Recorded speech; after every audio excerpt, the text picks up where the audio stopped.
الله أكبر الله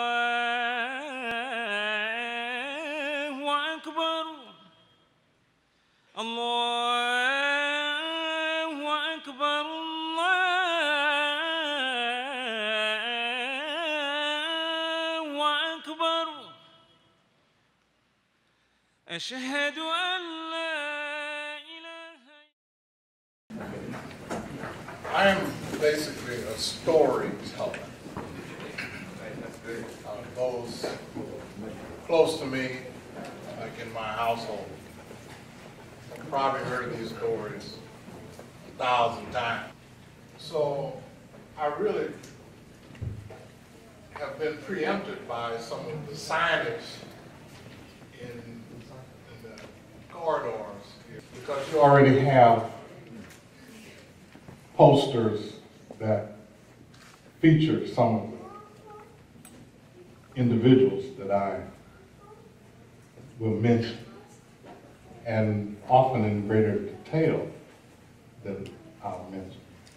So I'll try to be brief. The big picture is that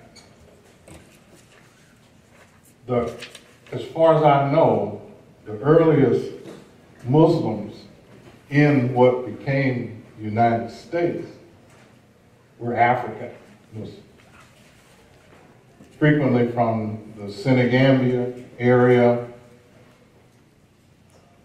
They were often from this plain called Futa Jalon, and in the literature, the peoples are referred to by several different names: Fube, Fula, Pearl, and in some instances, Fulani. Most of the individuals that we know about are male, partly because the cargoes coming out of those areas were skewed more heavily toward males than slave cargoes coming out of, say, Nigeria ports, like Bida Biafra, Bida Benin, and Calabar, where there was more nearly balanced ratio between men and women in the slave ships.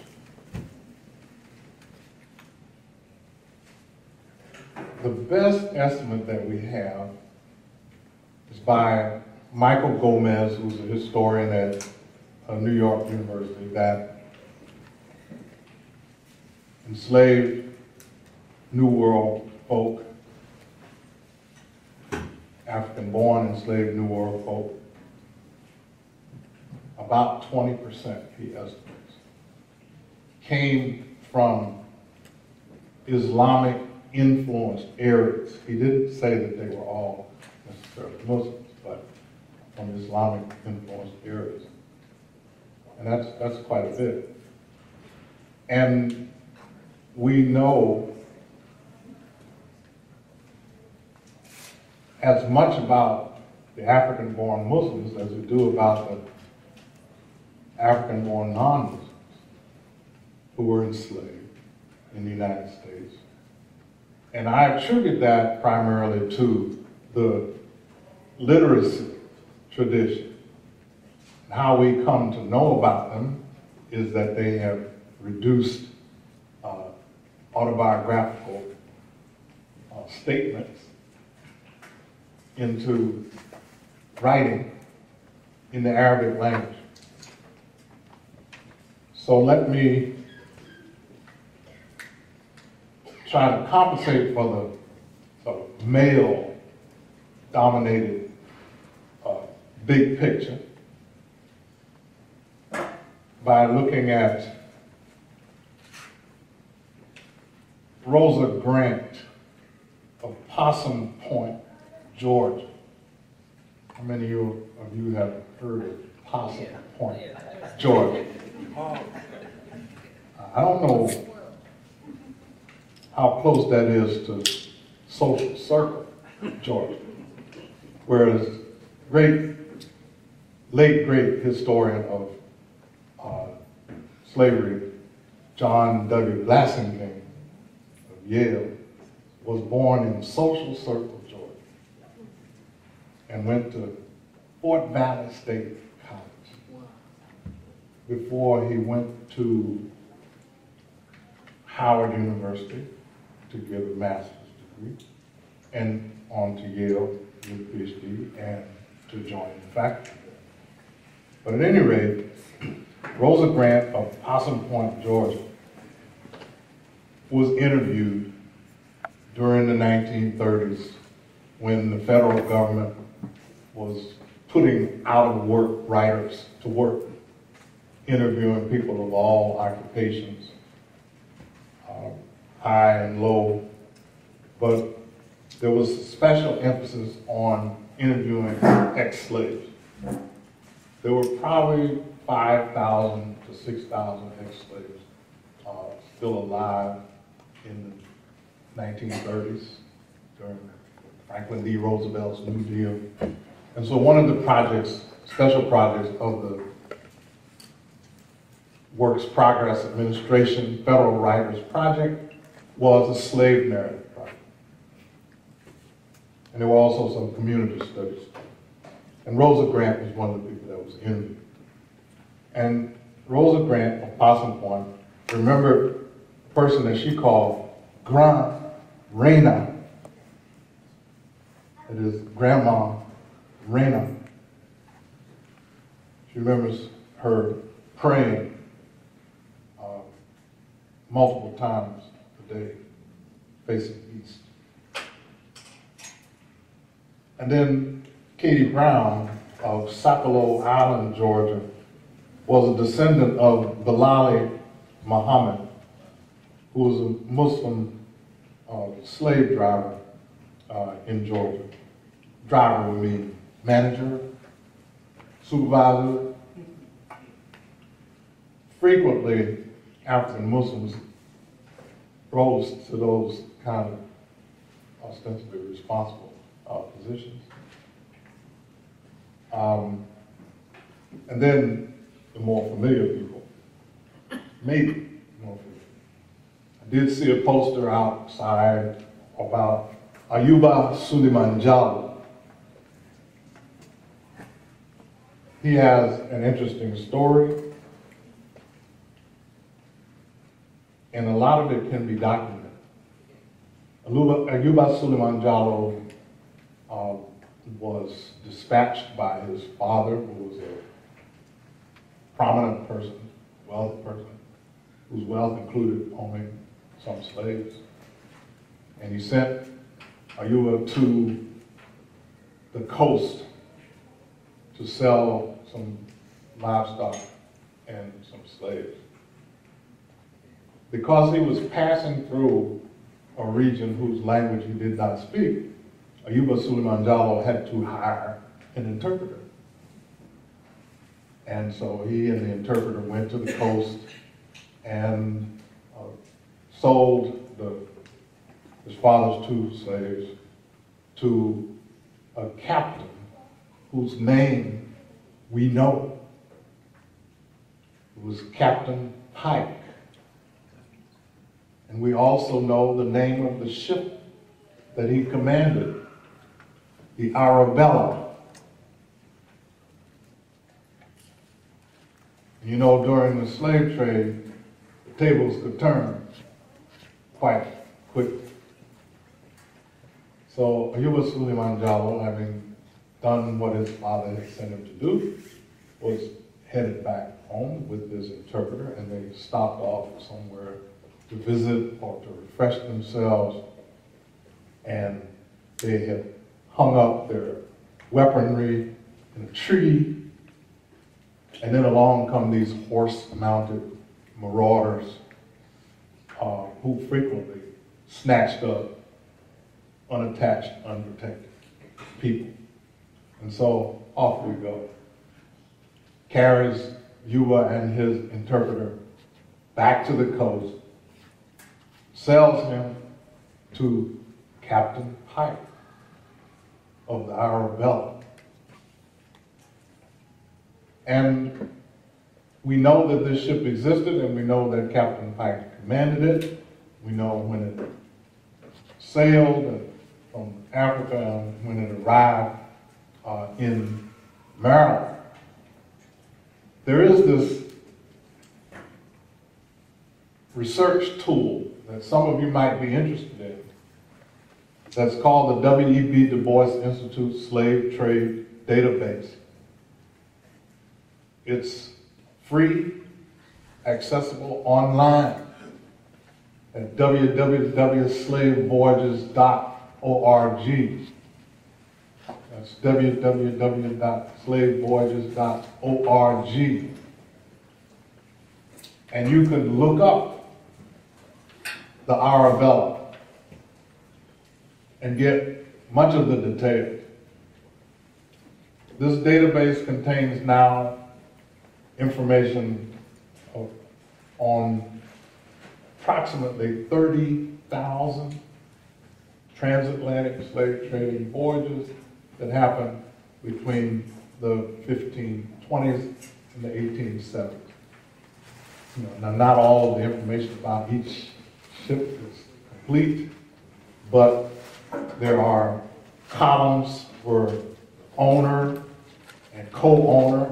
Up to 6 individuals can be plugged in. There's the registration and ownership of the ship. Often the documentation includes insurance records. Some of you remember Alex Haley's research where he went to Lloyd's of London, which is a kind of financial institution, and Lloyd's was the one that was insuring these ships. So you can find, and then Ayuba Suleiman Jallow ended up in Maryland, and he was assigned to do field work. Now this is a man from a substantial background who was trained essentially as a gentleman scholar. And he didn't take too well to this field work.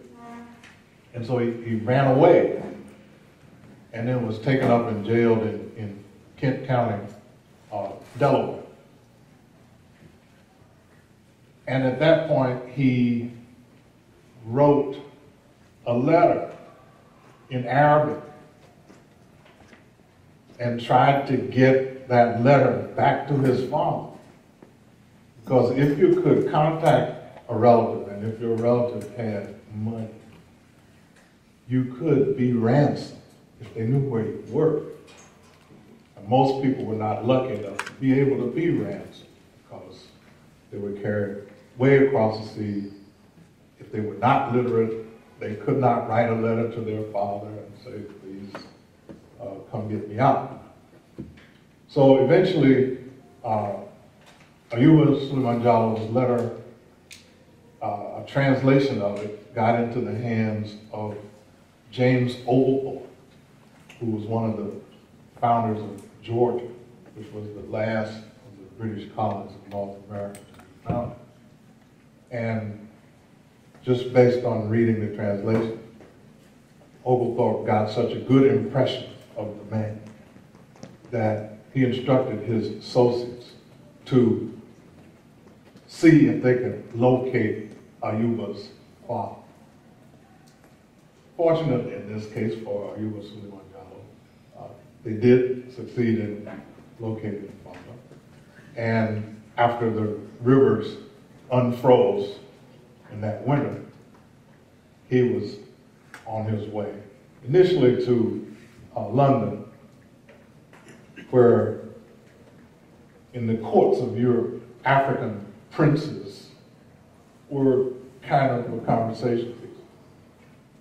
And then eventually, after having been entertained at court, he returned to join his father. So that's one. Then one of my favorites that I encountered in Maryland and whose wonderful portrait appears on the cover of this book is Yaru Mahmud. Yaru Mahmud was reputed to have been somewhere in the neighborhood of 140 years old when he sat for this portrait. He may not have been quite that old, but he was over 100. Let's put it that way. And he lived in what's now Georgetown, which was then part of Maryland, where tobacco was the big thing. But apparently Yaru was also a great swimmer and had also learned some other seagoing skills. So he was considered a valuable slave. There's a famous white American painter named Charles Wilson Peale, who painted this portrait in 1818. And that's what you see here. Now this book is entitled From Slave Ship to Harbor. It's not only a story of Yaru Mahmud, but it's also a tracing of his descendants across 6 generations. And one of the 6th generation ended up as a student at Harvard. And this is James H. Johnston's book from Fordham University Press. Okay, the next person, and I'm dealing with these more or less in chronological order. Ayuba would have arrived in Maryland around 1730, 1731. Yaru, you'd have to do the math, but he was early. And then someone born not until 1736 was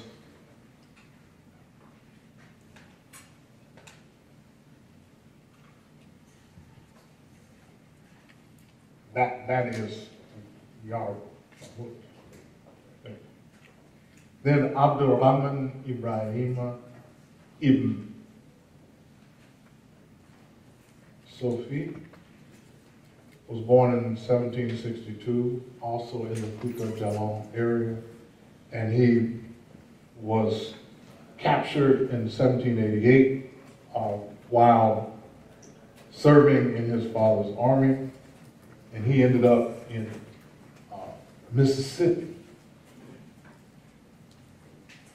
in the cotton cultivating areas of Mississippi. Apparently his father's people had helped a European who was sick and helped nurse him back to health. And that individual was later in Natchez, Mississippi, where Abdul Hamid was, and he recognized him and eventually helped him acquire, and by that time he had also married, helped him and his wife acquire their freedom. Now, partly, the white Southerners could not tell the difference between sub-Saharan West African Muslims and basically Moroccans, who tended to be called Moors. And they made a distinction in their eyes between, to them, Moors, people they call Moors, they didn't consider to be Negroes. And so people would be referred to as princes, and they would be called by their name, and then added the designation, the Moor. And then last but not least, my favorite person, with whom it's safe to say I have been obsessed since my first year in graduate school at Florida State University. And I ran across an English translation of an autobiographical narrative by Umar ibn Said. Umar ibn Said, also from the Kuta Jalon area, was a trained Islamic scholar, and he tells us in his autobiographical narrative who some of his teachers were by name, including his own brother. And Umar was born around 1770 and came to South Carolina against his will in about 1807, which was the last year that slave trade into the United States was legal. In South Carolina brought in 40,000 Africans over a 4-year period. 40,000 Africans over a 4-year period, or an average of about 10,000 a year. Just to put that in perspective, the average for the previous peak, which was 1750 through 1770, was about 5,800. So this is almost at twice the rate. This was a last-ditch effort because it looked like Congress was going to outlaw the overseas slave trade at the earliest constitutionally possible time. Because the original Constitution provided a 20-year window of protection against Congress outlawing the overseas slave trade. All that Congress could do, according to the original Constitution of the United States, was to regulate the trade. And they regulated by imposing an import duty or tariff. But if you read the Constitution, the fine print, there is even a dollar upper limit on how much tariff could be charged. $10. So it all depends on how you look at it. You say that protected the slave trade, but it was also outlawed when it was outlawed at the earliest constitutionally permissible time. And Umar ibn Said was in that last flood, literally, of people brought into South Carolina. But he was about 37 years old then. Again, remember, a gentleman scholar, not a field worker. And he was assigned by a godless master, not simply the fact that he was not a Muslim, but he did worship any god. And he gave Umar this field work. Now, as life expectancy went in Africa at the time, 37 years old was a ripe age. Now, that does not mean that you did not have people that lived to be quite old.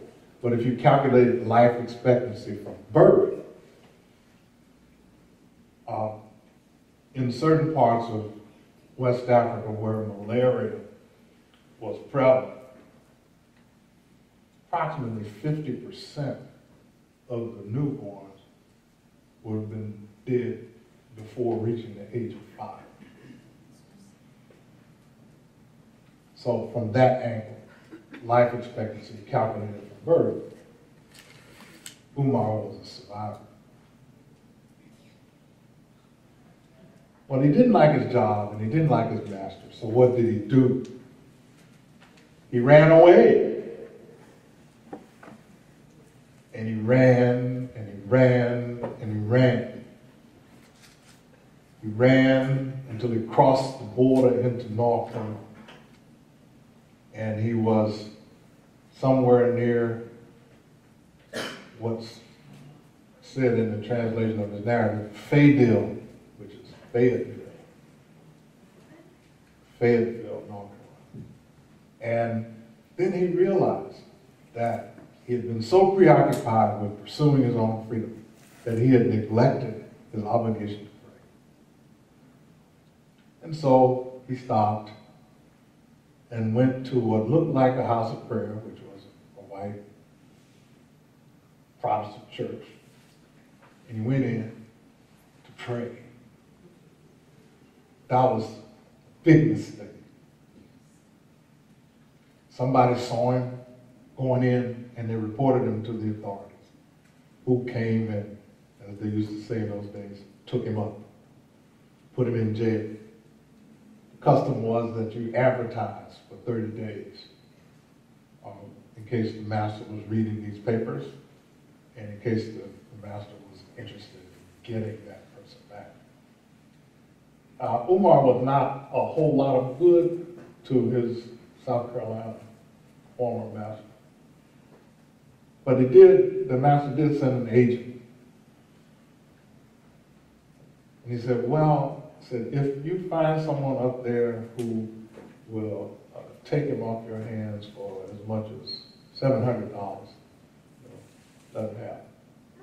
Because you also had to pay for the upkeep in the jail during the time the person was detained, sort of like court costs.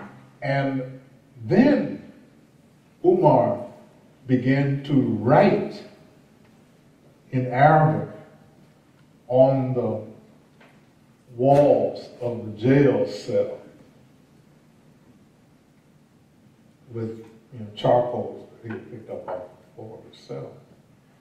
And this was the cause of a big hubbub in and around Fayetteville, North Carolina. But remember, this would have been about 1810. Literacy rates not at all high among whites in North Carolina in 1810. So to see a black person, or even if they call them a Moor, writing, much less writing something that they could not decipher, was a big deal. And so rumors went out in the county. People were coming down, peering into this jail cell to see this Negro that was writing on the walls. And then a prominent political family, the Owen family, heard about it. They thought it would be, something interesting to have this person. And they purchased him. And they gave him a more suitable job assignment, you might say. He was a butler, man Friday. The family was Presbyterians. They were concerned about trying to convert him to the Presbyterian faith. He was, in fact, on the roll book as a member of that family's church. But he was always worried about losing his facility in the Arabic language. And so a halfway measure was reached.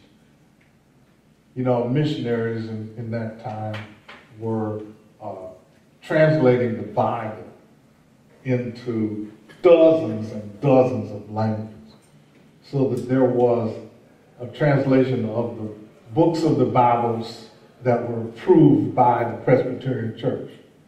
Different Protestant denominations have a different number of books that they consider to be acceptable in their denomination. And so they set off for a copy of what has come to be called Umar's Arabic Bible. which I've seen in the rare book room at Davidson College in North Carolina, a Presbyterian affiliated college. So I don't know how many of you are familiar with this. There's an ad that you might have seen in the magazine, the older ones among you. It's a liquor ad. And it says, while you're up, get me a Grant's. Grant's is a liquor. And so to make an analogy here, Umar says, had heard that there was a fellow countryman of his in New York, Amin Kevin, who was working with the Colonization Society in the hopes of getting back to Africa. And so Umar said, well, while you're at it, have 2 Bibles made. And then when the 2 Bibles were ready, he sat down and wrote a kind of letter of introduction, letter of transmission addressed to Lamin Kebet. And that was what we had, approximately 15 pages in Arabic. Now, what I first encountered was an English translation that was done around 1848 by some American who either had missionary experience in Egypt or somewhere else in the Arabic-speaking area, or a diplomat or something. The same type of people that overthought a century and a half before might have had translated. And that was published. And when I told people that story in the 70s, they said, well, historians especially, well, that's probably in some obscure place. Well, it wasn't. It was, as a note and document, it was published in the leading journal of the historical profession in the United States, the American Historical Review, in 1925. So you can't say that it was published in an obscure place. So I'm continuing. Mainly what I'm able to do is collect newspaper articles written in missionary journals. And then every once in a while, even in the 20s and the 50s, Fayetteville newspapers would reprise that story. Omaro, they call it. Omaro, Umar, Mero, the Moor. But I had not been able to locate the Arabic manuscript. Then in 1997, there was a meeting of an academic organization called the 19th Century Studies Association. They met at Davidson College. And so I had met a couple of colleagues teaching at Davidson, one teaching French. And when I found out he was from Davidson, I said, go look at the Bible. Tell me what kind of shape it's in. And I was just flipping through the letter from Charles Dockery. And then later, a friend that had been in a summer institute with me, Janet Shannon, went down to Davidson to chair the sociology department. And so I said, Janet, go look at the Bible, tell me what kind of shape it's in. This was between 1977 and 1997. And so she went and looked at it, and it was kind of in sad shape, and it needed to be restored. So she kind of single-handedly led a movement at the college to get the Bible conservative. But still at that point, the narrative that had accompanied the Bible being sent to Louis and Kevin, I didn't know where it was. And I didn't know anybody else that knew where it was. And I had called the American Numismatic Society, the Coin Collecting Society, which was where the editor of the document said a former student of his had brought it to his attention. But that did not mean that it was in the collection of the Coin Collecting Society, because I called them and wrote them, no deal. So we decided to have a session, an entire session of this meeting devoted to Umar ibn Said. The other person who gave the paper was the head librarian at Davidson. And my friend Janet had rigged a surprise for me. Now, it was very eerie. The session was held in the rare book room at Davidson College. And all of the paraphernalia related to Umar ibn Said was laid out on a long table. And then I gave my talk, and then the head librarian gave his talk. And that was when I learned that the manuscript had turned up. It had shown up in a catalog for an auction house called Swan's Gallery in New York. And the asking price was $15,000. So that priced me out. But eventually, an African-American gentleman from Detroit purchased it for $30,000. And so he kind of goes around with the traveling exhibit, which he'll set up for you if you have $30,000. But I mean, he gets $30,000 pop. And it has been shown at the Du Bois Institute at Harvard.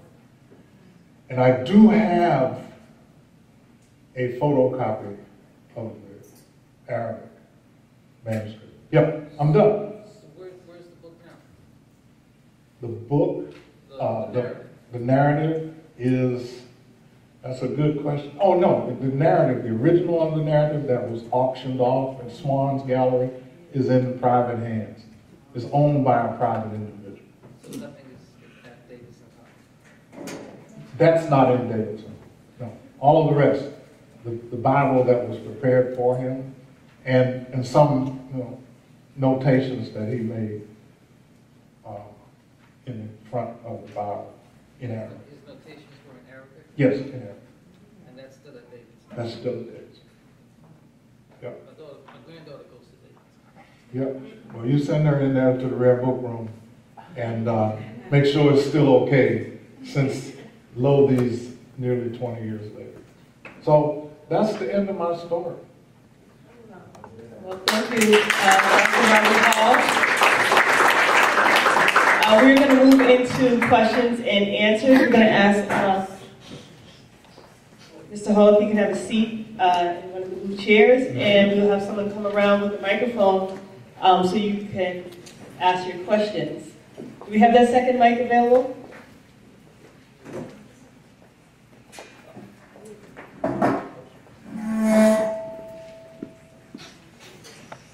Professor Hall, where was the largest concentration of slaves taken from in Africa to the United States? Was there any part of Africa that was...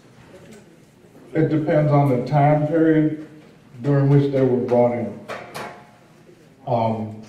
The period when Umar came in, most of those folks were from what we call West Central Africa, which overlaps with the Congo and Angola. Yeah. But you found very few people from the Congo being shipped to the Chesapeake, to Virginia and Maryland. There, the plurality of people shipped into Virginia and Maryland were from what we would call Nigeria today. Everybody beyond Calabar, ethnically they were Igbo, Ibibio, and Ija.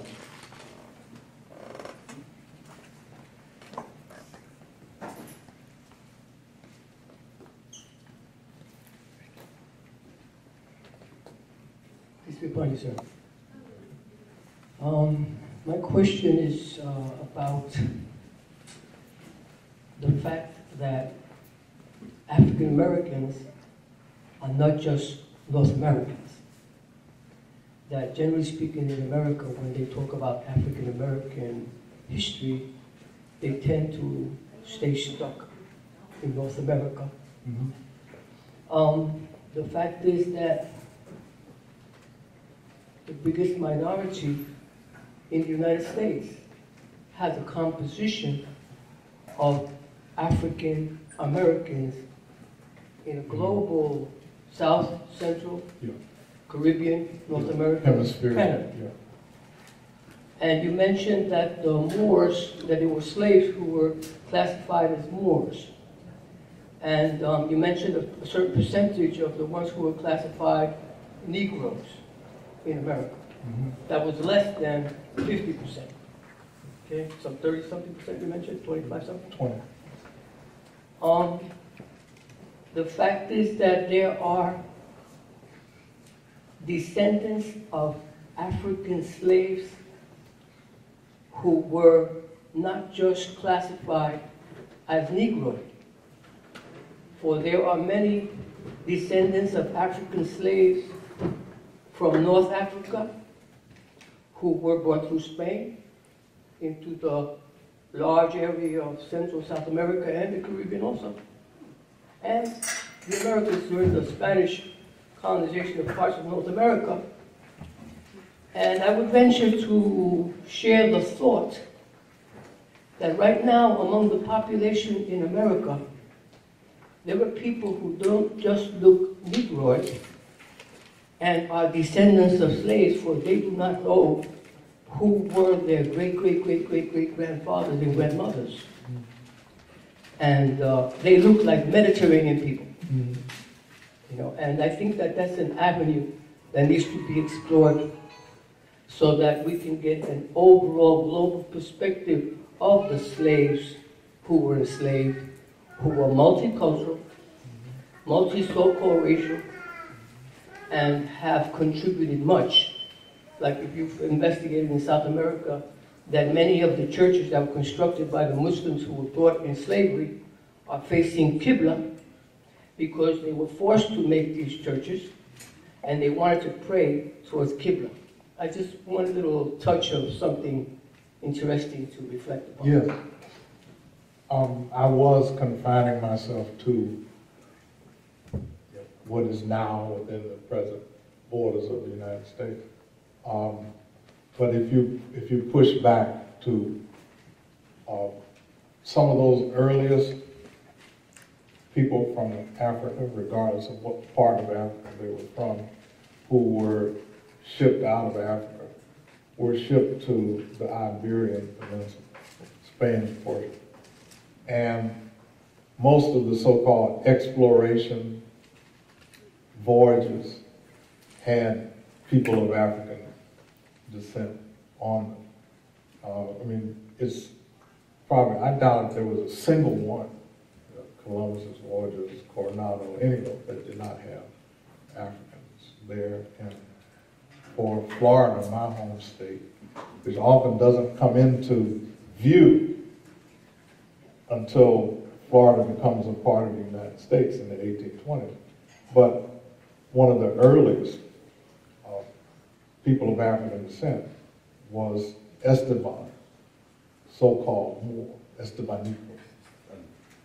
And he arrived in the Pamphilo de Narvaez expedition in 1528 in Florida. And there were probably only 4 survivors of that, and he was one of the survivors. And he lived to make another expedition out into the Southwest, New Mexico and Arizona and such, where the Zuni Indians are. And then if you looked at Mexico, large numbers of Africans taken into Mexico during the colonial period. And there's a scholar named Gary Beltran who has tried to tease out the African origins of Mexico's slaves. And some of those articles are published in Carter G. Woodson's The Journal of Negro History. I mentioned Woodson because my wife is in the room and she's the scholarly biographer of Carter G. Woodson. Raise your hand, please. And then you go out and buy the book. And the person that I neglected to mention is Mohamed Gardo Bakwakwa. And he published a 66-page narrative in 1854. And he was of a Muslim trading community in West Africa. And he was taken to Brazil. Now, he was, like many West Africans, he was multilingual. But I think we underestimate the extent to which even non-elite Africans were multilingual. Partly because of family systems say you should not marry a cousin. You should not marry somebody that's in the clan.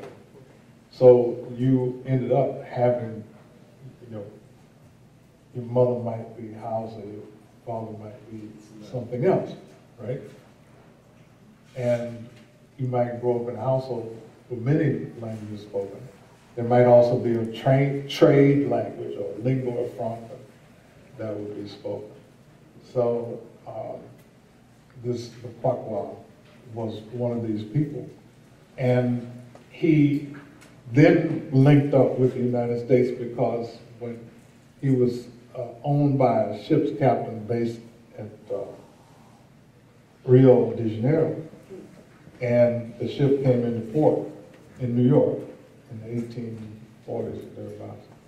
And he fled and eventually made it to Canada. So basically he jumped ship, escaped in New York and went to Canada.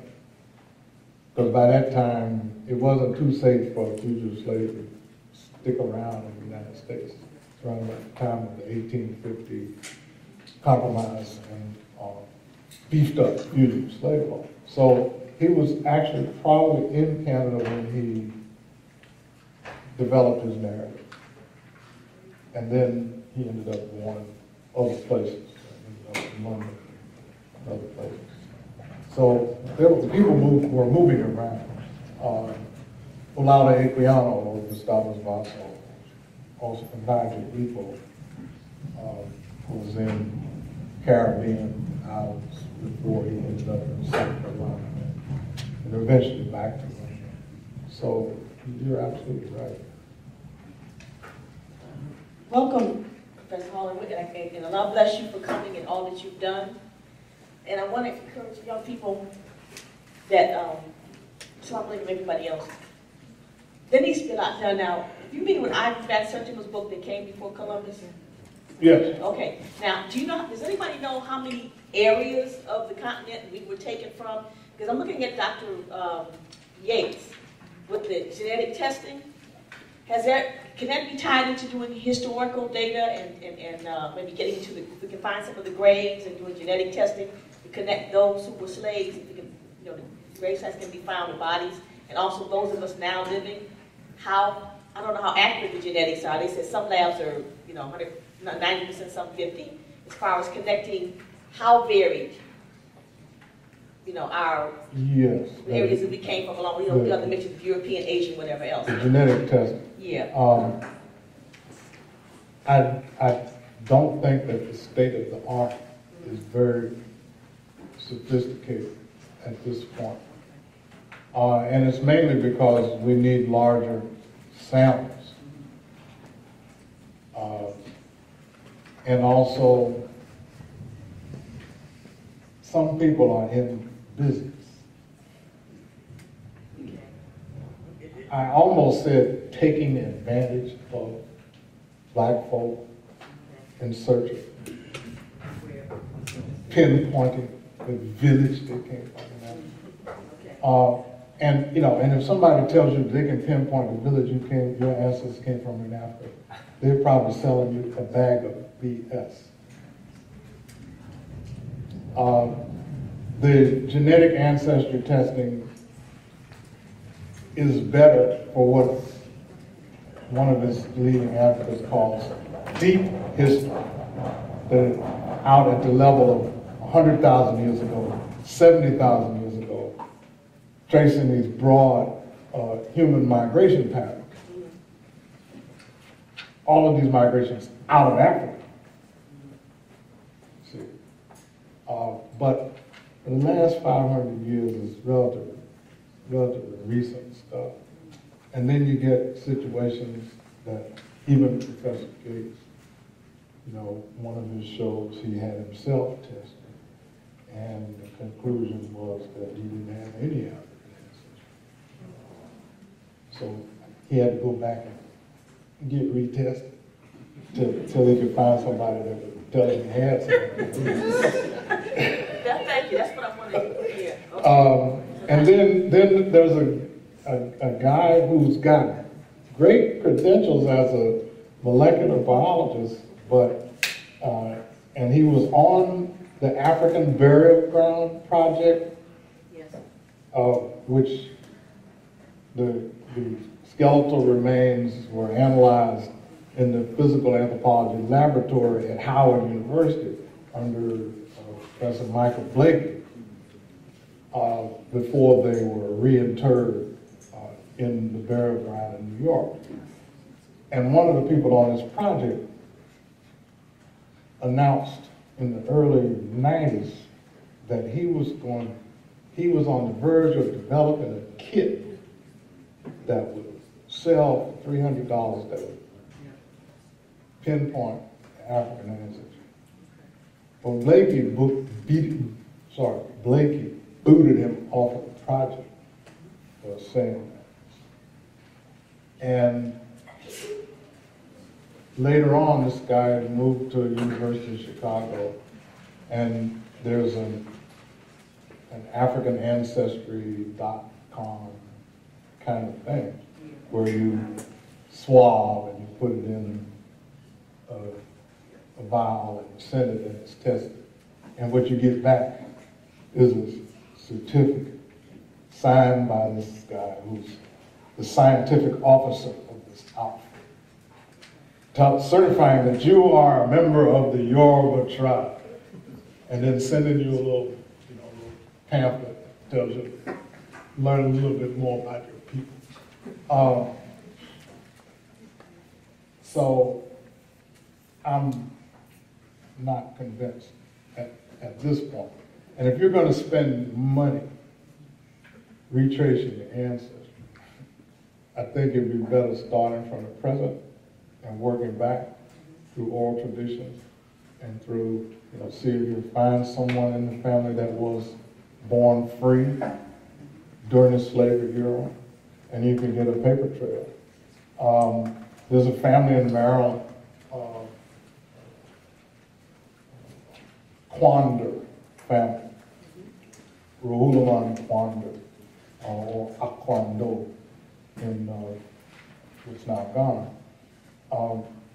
But their ancestors became free in colonial Maryland.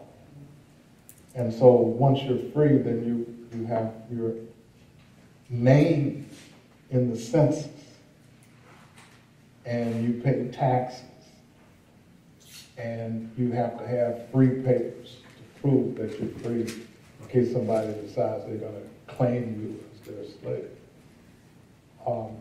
So I would, if you're going to spend $300, I would spend it on something else. Now, of all of those ancestry testing things, the one that's the project, the genomic project, genometric project of the National Geographic is the most solid one.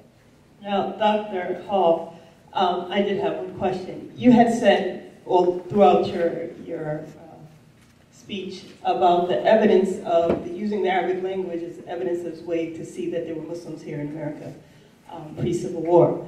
And I've always wondered as a child, you see images of women, and especially in Muslim community, you have women who wear hijab, but they dress a little differently.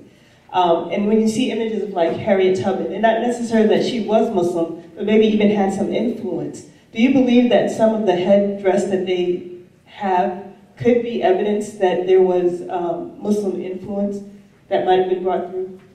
I do. But there's an interesting story, the Harriet Tubman story. I was doing a sort of a training session for social studies teachers in Dade County, Florida, Miami-Dade County, Florida, in 1990. And I had a few photographs, including one of Umar ibn Said, because part of our, some of you have probably seen images of him, but when we were doing research in the North Carolina State Archives in Raleigh, we saw the original print from a daguerreotype photograph. It was a daguerreotype photograph. And so we had a reproduction, a glossy reproduction of it. And so I did what I call a blindfold test. I showed Umar's picture without telling people anything about it or about him.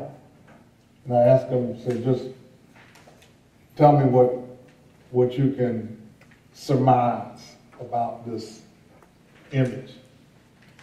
And a lot of people, first of all, thought that he was a woman.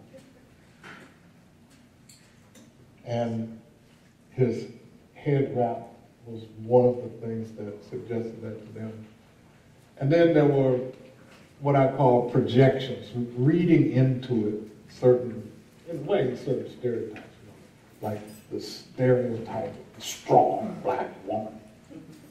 So that's, and some people actually thought that was Harriet Tubman. So it's kind of a mixed bag. But I mean, I've worked on African cultural influences generally. And if there were 10 to 15% of the people that were enslaved who were brought to the United States who were, in fact, practicing Muslims, then you would expect, just as people who were in Congo and other places, they did not have instant cultural amnesia the minute they stepped off the boat. Now that doesn't mean that there was no change either, because they had new circumstances. That was a couple of questions back here. Okay. I'll actually just bring them in. I'll get to this.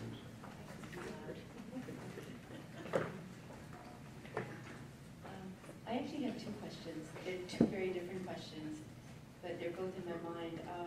One is, when Umar ibn Said, when he translated the Bible into Arabic, I'm wondering if you know if it was an authentic translation, because being a Muslim, was he tempted?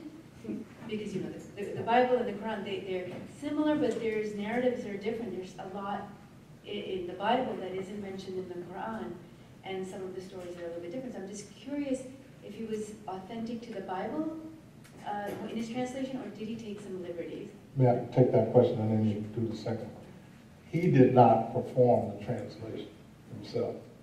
It was these outfits like the Hartford Seminary in Connecticut and other missionary groups that were trying to reach other parts of the world and other peoples by translating the Christian-approved scriptures into those folks' languages. So this is a translation of the Bible performed by somebody other than Umar.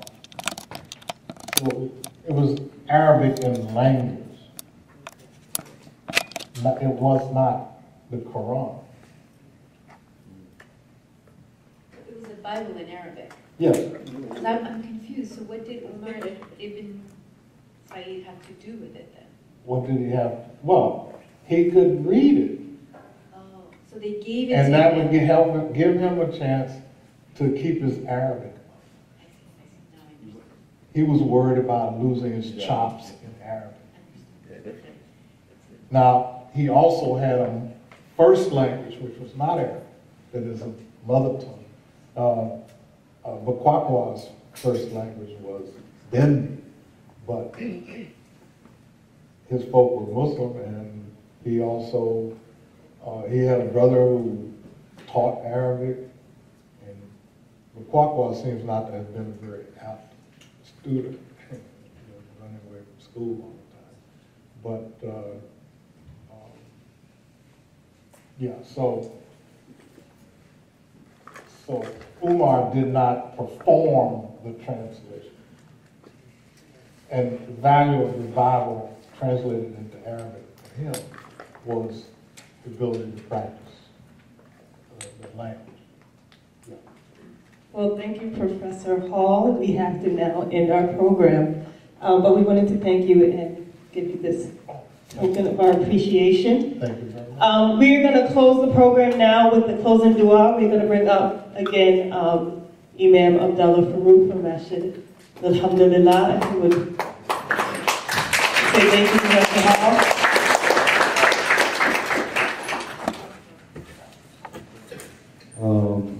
We say, Inna alhamdulillah. First I'd like to say, Bismillah ar-Rahman ar-Rahim, in the name of God, most gracious, most merciful. Fil awwal wal akhir, in the beginning and the end, we consider in the beginning. And ask that Allah, the Almighty, God besides whom there is no other God but He, as I said in the beginning, would shower His blessings on this gathering. Hopefully that we ask Him, Rabbana zidna ilm, wa zidna taqwa, wa zidna iman. Increase us in knowledge, increase us in faith, increase us in the abiding knowledge of your presence in our lives.